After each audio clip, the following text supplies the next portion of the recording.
আমাদের এবারের তামিলনাড়ু ভ্রমণ সিরিজে রামেশ্বরমের জন্য আমরা 2 দিন বরাদ্দ রেখেছিলাম। প্রথম যেদিন আমরা রামেশ্বরমে পৌঁছেছিলাম সেই দিনই রামেশ্বরমের মন্দির দর্শন সম্পূর্ণ করেছিলাম। এর আগের পর্বের ভিডিওতে রামেশ্বরমের মন্দির দর্শনের বিভিন্ন নিয়ম সম্পর্কে বিস্তারিত আলোচনা করা হয়েছে। রামেশ্বরম মন্দির সম্পর্কিত যাবতীয় তথ্য পেতে উপরের আই বাটন অথবা নিচের ডেসক্রিপশন বক্স থেকে ভিডিওটি দেখার অনুরোধ রইল। এছাড়াও ডেসক্রিপশন বক্সে দেওয়া লিঙ্ক থেকে পন্ডিচেরি সহ আমাদের দক্ষিণ ভারত ভ্রমণের বিভিন্ন পর্বগুলিও দেখে নিতে পারেন।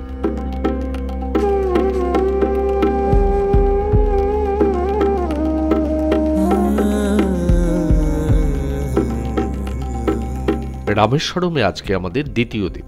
এই দিন আমাদের ভ্রমণ তালিকায় রামেশ্বরমের বিভিন্ন দর্শনীয় স্থানগুলির বিবরণ আপনাদের কাছে তুলে ধরব। তাহলে চলুন শুরু করি রামেশ্বরম ভ্রমণ।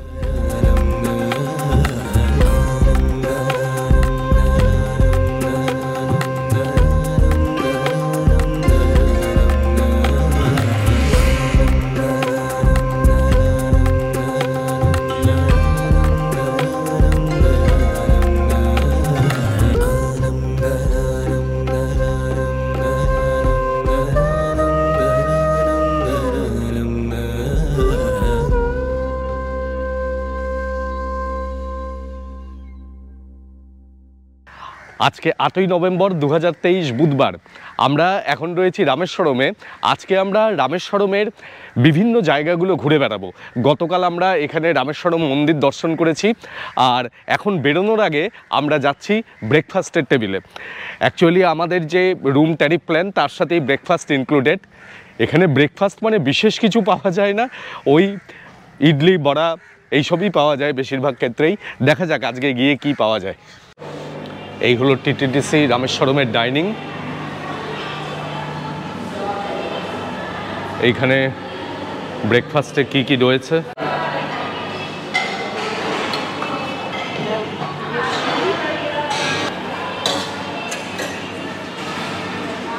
রামেশ্বরমে এসে সাইট সিইং করার জন্য কিন্তু এখানে আপনাকে আলাদা করে অটো বুক করার কিছু দরকার নেই।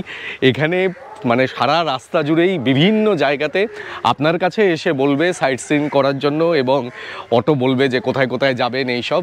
তো আমরাও সেই রকম এখন বেরিয়েছি। এই হোটেলের সামনে থেকেই অটো পাওয়া যায়। এখন গিয়ে দরদাম করে দেখি যে কততে আর কি সাইট সিইংয়ের জন্য রাজি হয়। এখানে সাইট সিইংয়ের জন্য আমরা একটা অটো ঠিক করলাম। এখানে অটো 2 রকম রেট আছে, একটা হচ্ছে 12টা স্পটের জন্য, একটা হচ্ছে 16টা স্পটের জন্য। 12টা স্পটের জন্য এনারা নেন হচ্ছে 1200 টাকা, আর 16টা স্পটের জন্য নেন হচ্ছে 1500 টাকা। আমরা 16টা স্পটই দেখবো বলে ঠিক করলাম, জানি না কটা করতে পারবো। আর তারপরে আমাদের এইখান থেকে অর্থাৎ এই টিটিডিসির গেস্ট হাউস থেকে রামেশ্বরম থেকে আমাদের নিয়ে যাবে হচ্ছে রামানাথপুরম। রামানাথপুরম যাবো এই কারণে যে আমরা এখান থেকে যাব কন্যাকুমারী। আমাদের কন্যাকুমারীতে যাওয়ার ট্রেন হচ্ছে রামানাথপুরম থেকে। এখন তো রামেশ্বরম স্টেশন এখন বন্ধ, মানে পাম্বান ব্রিজ যেহেতু বন্ধ, কোনো ট্রেনই এখন রামেশ্বরম থেকে ছাড়ছে না। হয় ছাড়ে মণ্ডপম থেকে, নয় ছাড়ে রামানাথপুরম থেকে। তো আমাদের যে কন্যাকুমারী যাওয়ার ট্রেন, সেই ট্রেন রাত্রিবেলা 9:15টার সময় সেটা ছাড়বে রামানাথপুরম থেকে। উনি আমাদের পুরো সাইট সিইং করিয়ে রামানাথপুরম স্টেশনে ড্রপ করবেন। নেবেন হচ্ছে সব মিলিয়ে 2500 টাকা, মানে 1500 টাকা এইখানে সাইট সিইংয়ের জন্য, আর 1000 টাকা হচ্ছে রামানাথপুরম পর্যন্ত নিয়ে যাওয়ার জন্য। এখান থেকে মানে রামেশ্বরম থেকে রামানাথপুরমের ডিস্টেন্স হচ্ছে 58 কিলোমিটার। আমরা এসে পৌঁছলাম আমাদের সাইট সিইংয়ের প্রথম স্পটে। এই জায়গাটির নাম হচ্ছে রামপদম। এখানে শ্রীরাম এবং লক্ষ্মণ এসে লঙ্কা যাওয়ার আগে এইখান থেকে তারা লঙ্কা দর্শন করেছিলেন, মানে কতটা দূর যেতে হবে কি বৃত্তান্ত এইগুলো দর্শন করেছিলেন। এখানে শ্রীরামের চরণ চিহ্ন রয়েছে।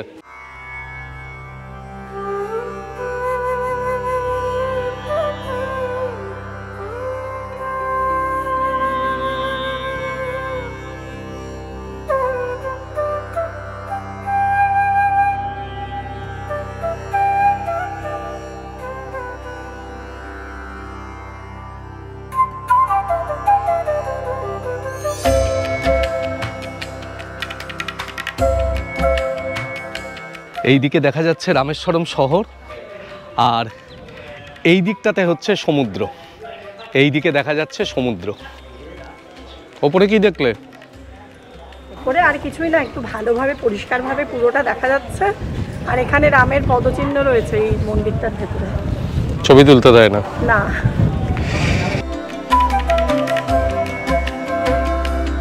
রামপদম দেখে নিয়ে এরপরে আমরা যাচ্ছি বিভীষণ মন্দির দেখতে।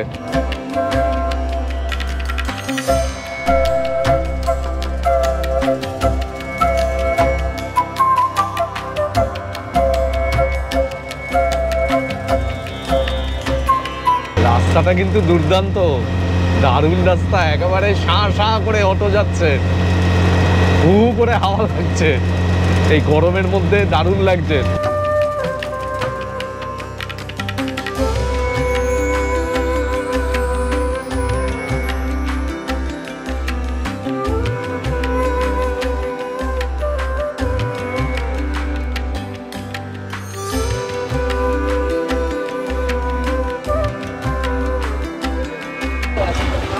বিভীষণ মন্দিরে পৌঁছালাম।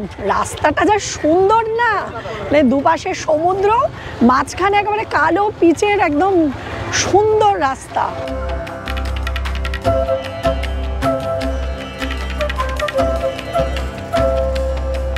রামের জন্যই তো বিভীষণ লঙ্কার রাজা হয়েছিল। বিভীষণ ছিলেন রাবণের সহোদর ভাই। রাবণ যখন সীতাকে হরণ করেন তখন বিভীষণ বলেন যে সীতা হরণ চরম অপরাধ, আপনি সীতাকে রামের কাছে ফিরিয়ে দিন। রাবণ এতে অত্যন্ত রুষ্ট হয়ে তার ভরা রাজসভায় বিভীষণকে অপমান করেন এবং লঙ্কা থেকে তাকে নির্বাসিত করেন। নির্বাসিত বিভীষণ এসে শ্রীরামের সঙ্গে সাক্ষাৎ করেন এবং এই স্থানে শ্রীরাম তাকে প্রতিশ্রুতি দেন যে লঙ্কা জয়ের পরে তাকে লঙ্কার রাজা হিসাবে তিনি প্রতিষ্ঠিত করবেন, এবং সেই কারণেই এই স্থানটি বিখ্যাত। এইখানে শ্রীরাম বিভীষণকে লঙ্কার রাজা হিসেবে ঘোষণা করেছিলেন। এখানে পরবর্তীকালে মন্দির হয়েছে, ভেতরে বিভীষণের মন্দির আছে, আপনারা গিয়ে দর্শন করবেন, কিন্তু কোনো ছবি তোলা সেখানে অ্যালাউড নয়। আর ভেতরে রাম, সীতা, লক্ষ্মণের মূর্তি আছে। তামিলনাড়ু ভ্রমণে এসে বুবুর খুব আনন্দ, এত মন্দির দেখতে পাচ্ছে, যেখানে পাচ্ছে একেবারে মাথা নিচু করে একেবারে ভক্তি ভরে নত হয়ে যাচ্ছে। জীবনে বিভীষণকে দেখেনি, এই বিভীষণ দর্শন হলো। এই সামনে খুব সুন্দর একটা বিচ মতন রয়েছে, দেখো। হ্যাঁ, তা বলছিল যে কি যেন সামনে নাকি পাথর রয়েছে যেখান থেকে লঙ্কায় গিয়েছিল, বোঝো। এই বিভীষণ মন্দিরের সামনে এখানে সমুদ্রের মধ্যে একটা পিউমিস মানে ঝামা পাথরকে এখানে বলা হচ্ছে নাকি ওই সেতু বন্ধনের সময় এই পাথর ব্যবহার হয়েছিল। এটা কিন্তু না, এখানে ওইটা দেখি আবার পয়সাও নিচ্ছে অনেকে। এখানে এসে দেখে যেতে পারেন, আমরা যেরকম দেখে গেলাম, কিন্তু মাথায় নিয়ে ছবি তোলা, পয়সা দেওয়ার কোনো প্রয়োজন এখানে নেই। এরপর আবার আমরা এগিয়ে চলছি পরবর্তী গন্তব্যের দিকে।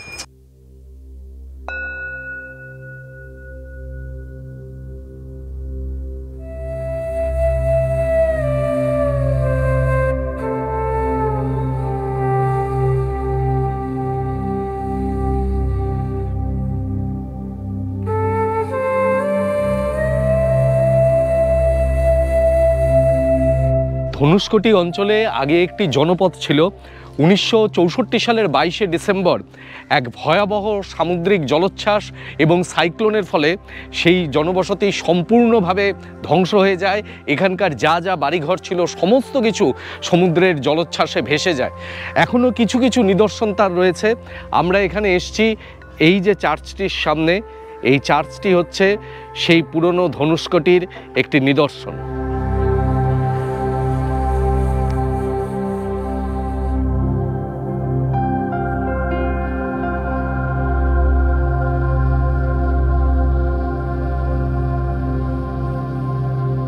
সাল মানে কিন্তু খুব যে পুরনো সময় তা কিন্তু না, আজ থেকে মাত্র 60 বছর আগের কথা।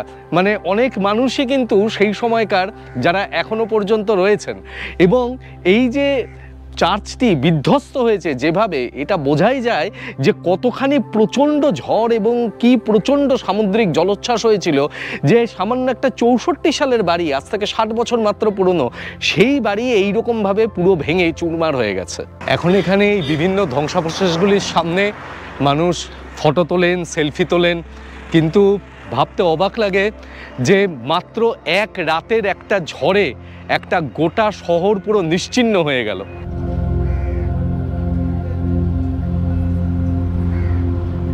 সেই ভয়াবহ ঝড়ের রাতে ধনুষ্কটিতে যে রেল স্টেশনটি ছিল সেটিও সম্পূর্ণভাবে ধ্বংস হয়ে যায়।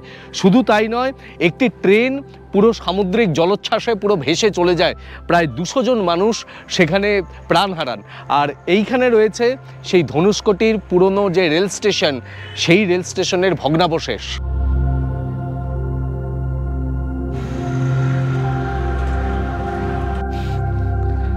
यहाँ पर ही रहते हैं आप लोग? हाँ, यहाँ पर रात में भी रहते हैं? 300 घर में इधर 300 घर है। 8 वाला स्कूल। हाँ, 8 वाला स्कूल है। एक स्कूल है 8 वाला स्कूल है, 300 घर है। और बाकी बाहर वाले को नहीं रहने देते हैं इधर। आप 300 लोग, ये आप लोग सब मछली बोट वाला। এইখানে বাইরের কারককে রাত্রিবেলায় থাকতে অনুমতি দেওয়া হয় না। এখানকার 300 জন মৎস্যজীবী পরিবার, তাদেরই শুধুমাত্র এখানে থাকার অনুমতি দেওয়া হয়েছে। এখানে একটি স্কুলও আছে, ওনারা বললেন। জাল বানাচ্ছে।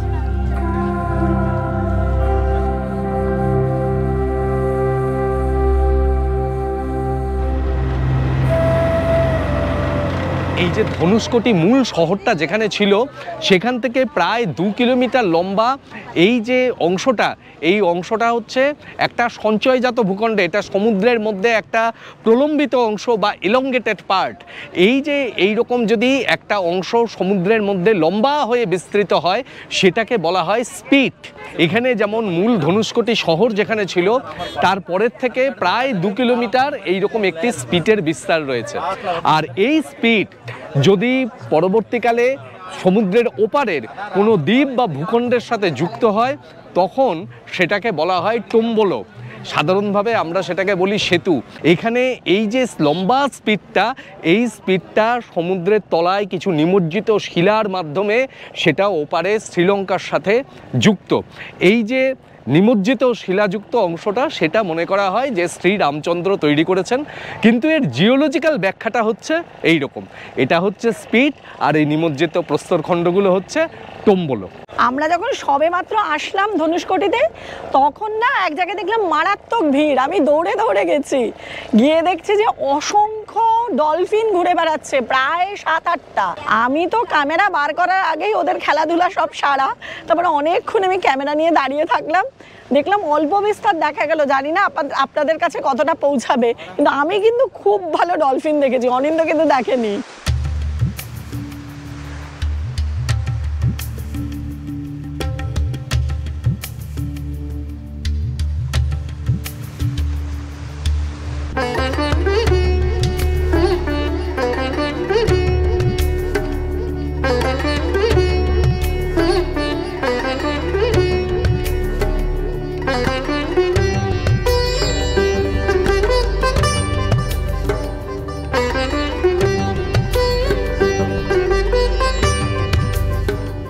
একদিকে বঙ্গোপসাগর আর একদিকে ভারত মহাসাগর, দুটো মিলে মিশে একাকার। দারুণ লাগছে সমুদ্র দেখতে। আর ওইদিকে দেখা যাচ্ছে রাম সেতু, অপূর্ব দৃশ্য, অপূর্ব। আমার এই দিকে হচ্ছে ভারত মহাসাগরের অংশ মান্নার উপসাগর, আর এই দিকে হচ্ছে বঙ্গোপসাগর। বঙ্গোপসাগরের জলের রং হচ্ছে সবুজ, আর ভারত মহাসাগরের জলের রং হচ্ছে নীল। জলের তাপমাত্রার পার্থক্যের জন্য এটা হয়। আর এখান থেকে সোজা প্রায় 18 কিলোমিটার মতন গেলে হচ্ছে শ্রীলঙ্কা।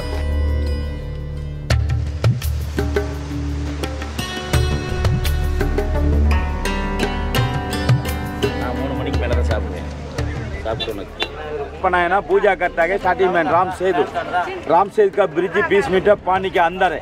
नासा में दिखा ना, दूरबीन में जगह बोल रहे, फिर पानी फिर जमीन है, फिर पानी फिर जमीन है।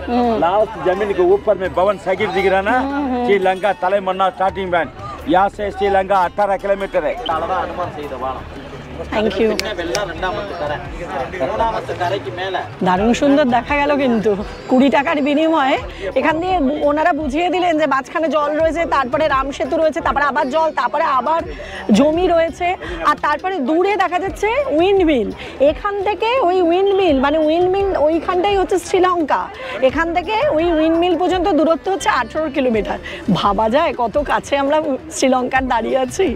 খুব ভালো লাগলো দেখতে টেলিস্কোপে। শ্রীলঙ্কার মূল ভূখণ্ডের সাথে ভারতের মূল ভূখণ্ডের এইটিই হচ্ছে সংকীর্ণতম অংশ।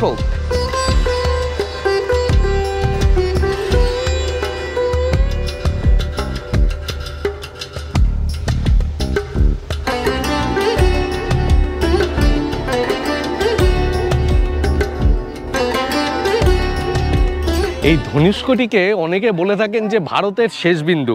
অনেক ভিডিওতেও আমি দেখেছি, অনেক জায়গায় লেখাও দেখেছি, এটি কিন্তু ভারতের শেষ বিন্দু নয়। প্রকৃতপক্ষে ভারতের শেষ বিন্দু ধনুষ্কটির থেকে অনেক দক্ষিণে, সেটি হলো কন্যাকুমারী। এই ধনুষ্কটিকে বলা যেতে পারে যে রামেশ্বরম যে দ্বীপটি, সেই রামেশ্বর দ্বীপের এটি হচ্ছে অন্তিম অংশ। আর এই অংশটি ভারতের মূল ভূখণ্ডের সাথে কিন্তু যুক্ত নয়। রামেশ্বর দ্বীপ যেটি পাম্বান ব্রিজ, মানে ওইখানে যে পাম্বান চ্যানেলটি রয়েছে, সেই চ্যানেলের মাধ্যমে ভারতের মূল ভূখণ্ড থেকে রামেশ্বর দ্বীপ বিচ্ছিন্ন। আর যে কোনো মহাদেশ বা যে কোনো ভূখণ্ড যখন একটা বিন্দুতে এসে মিলিত হয় তাকে বলা হয় অন্তরীপ, ইংলিশে বলে কেপ।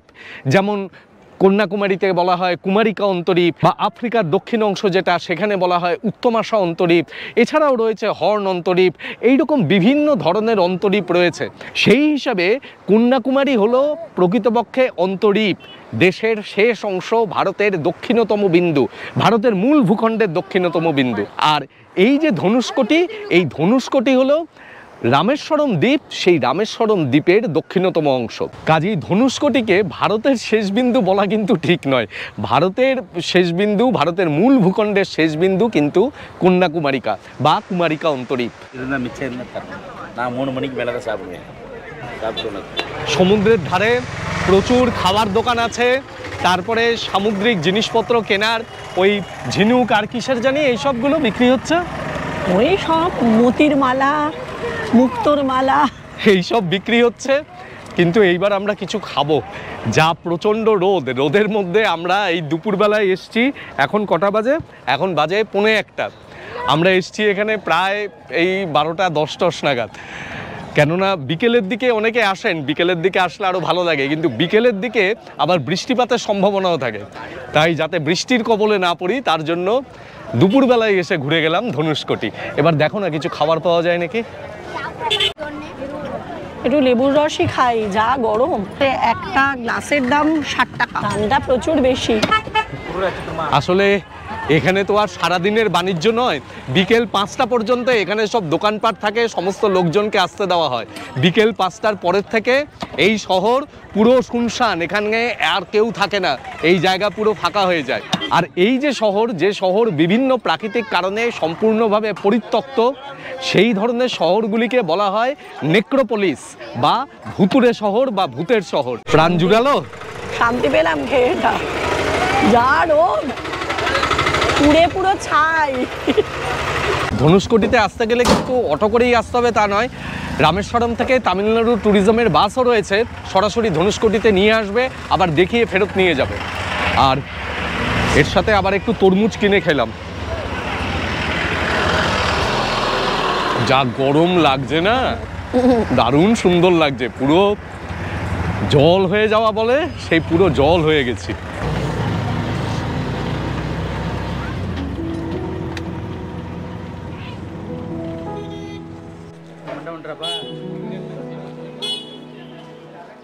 রামনাথস্বামী মন্দির ছাড়াও রামেশ্বরম আর যে মানুষটির জন্য বিখ্যাত, তিনি হলেন এপিজে আব্দুল কালাম স্যার।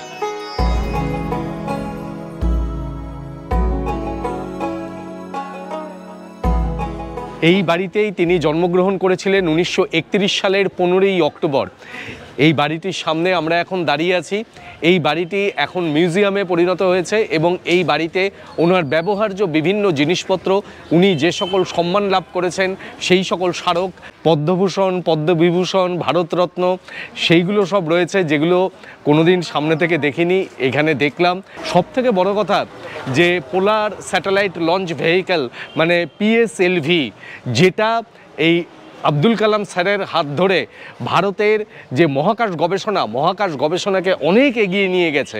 তাছাড়া অগ্নি, পৃথ্বী, নাগা, ব্রহ্মোস, বিভিন্ন যে সকল মিসাইলগুলি বর্তমানে ভারতকে একটা অন্যতম শক্তিধর দেশ হিসেবে পরিণত করেছে, সেই সব মিসাইলগুলির নমুনা, তার বিভিন্ন রেপ্লিকা এখানে রাখা রয়েছে।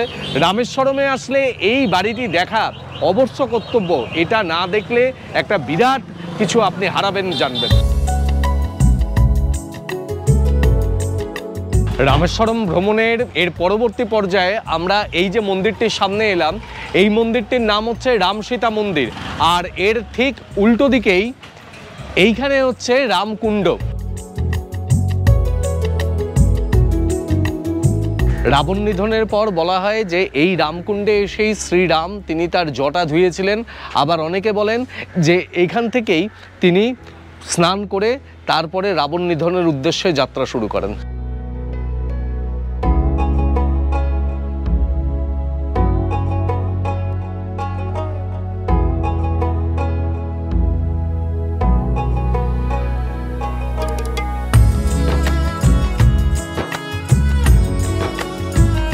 এখন আমরা এসেছি পঞ্চমুখী হনুমান মন্দিরে, আর এই মন্দিরের ভেতরেই রয়েছে সেই ভাসমান শিলা, যে শিলা রাম সেতু তৈরির কাজে ব্যবহার করা হয়েছিল।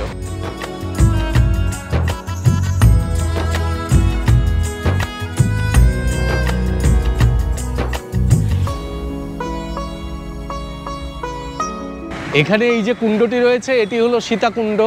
এইখানে সীতার তৃষ্ণা নিবারণের জন্য শ্রীরামচন্দ্র তিনি বাণ মেরে এই কুণ্ডটি তৈরি করেছিলেন। আমরা তো যখনই ঘুরতে বেরোই তখন সাইট সিইং করার মধ্যে আমরা কিন্তু খুব একটা ভারী খাবার সেই সময় খাই না, মানে ভাত টাত এগুলো সেই সময় খাই না, তাতে ঘোরার ক্ষেত্রে কিছুটা অসুবিধা হয়। তো এইখানে এই রামেশ্বরমে আমরা এই যে এখন ঘুরছি বিভিন্ন জায়গাগুলো, ঘুরতে ঘুরতে পঞ্চমুখী হনুমান মন্দিরে আসলাম। এখন বাজে হচ্ছে দুপুর 1টা, আমরা সকালবেলা এই 10:30-11টা নাগাদ বেরিয়েছি।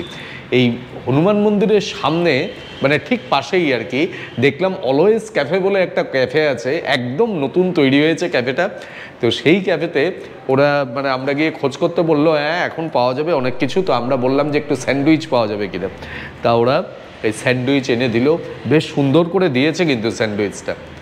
এখানে টুকটাক খাবারের জন্য স্যান্ডউইচ পাওয়া যায়, বার্গার পাওয়া যায়, আদার্স বিভিন্ন রকম খাবার পাওয়া যায়, এগুলো এসে আপনারা কিন্তু ট্রাই করতে পারেন। আর এছাড়াও আমি রামেশ্বরম মন্দিরের সাউথ গেটের সামনে আমি বৃন্দাবন ক্যাফে, এই ক্যাফেটার খোঁজ আপনাদের দিয়ে রেখেছি। এই ক্যাফেটাও কিন্তু খাওয়া দাওয়ার জন্য খুব ভালো।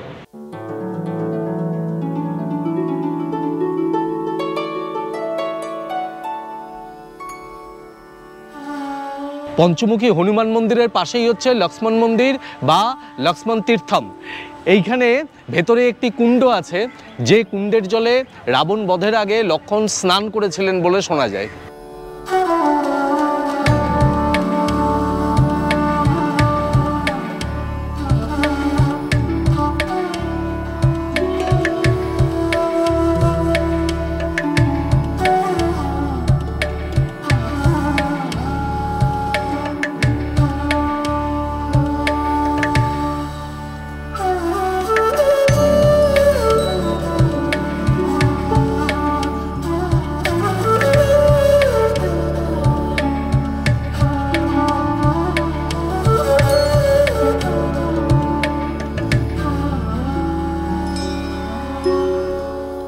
Sir APJ Abdul Kalam Memorial দেখে বেরিয়ে এলাম, কি যে অপূর্ব জায়গা বলে ভাষায় প্রকাশ করতে পারবো না।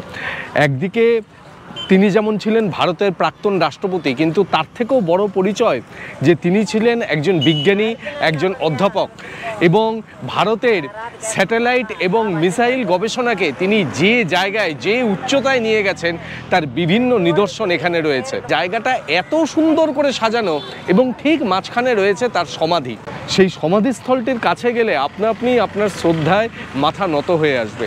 অসম্ভব পরিষ্কার পরিচ্ছন্ন ভেতরটি, খুব সুন্দর করে সাজানো গোছানো, এবং কোনোভাবেই এই স্যার আব্দুল কালাম মেমোরিয়াল এটিকে আপনি রামেশ্বরম আসলে দেখতে ভুলবেন না। এই জায়গাটিতে প্রবেশের জন্য কোনো প্রবেশ মূল্য নেই, আপনি জুতো খুলে ভেতরে প্রবেশ করবেন নিরিবিলিতে শান্ত পরিবেশে, ওনার প্রত্যেকটি কাজকর্ম দেখবেন।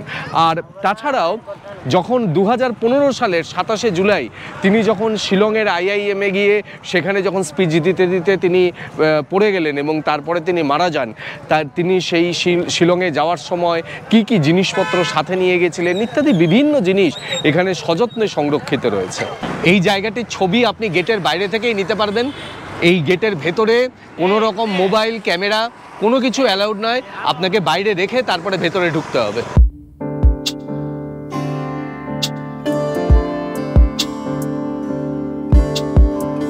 আমরা যে জায়গাটায় এখন এসছি সেই জায়গাটার নাম হচ্ছে তামিল ভাষায় বিলন্দি তীর্থম, আর বাংলায় আমরা বলি বানগঙ্গা। মানে এই জায়গাটায় সীতা মা এসছিলেন যখন, তখন প্রচণ্ড তার জল পিপাসা পেয়েছিল। তখন সেই রামচন্দ্রকে বলে যে আমার তো ভীষণ জল পিপাসা পেয়েছে। তখন রামচন্দ্র তো চিন্তিত, সমুদ্রের জল সীতা মাকে কী করে পান করায়। সে তখন বান মেরে একটা মিঠা জলের কুয়ো তৈরি করে, সেখান থেকে তারপর সীতা মা জল পান করে। সেইটাই আমরা এখন দেখতে এসেছি।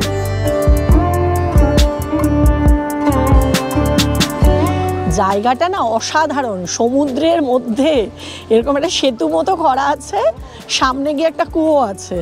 এত সুন্দর জায়গাটা, বানগঙ্গা দেখবো না পাশের দৃশ্য দেখবো বুঝে পাচ্ছি না।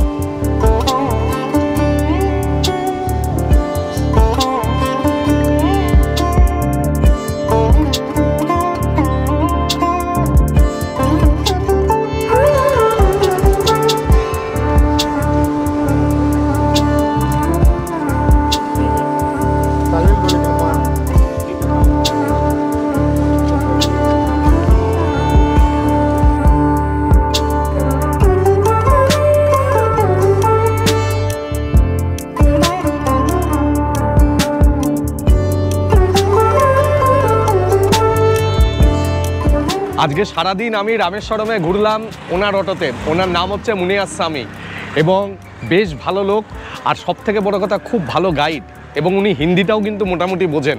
আপনারা প্রয়োজন হলে আমি ফোন নাম্বার দিয়ে দিচ্ছি, ওনার সাথে যোগাযোগ করতে পারেন।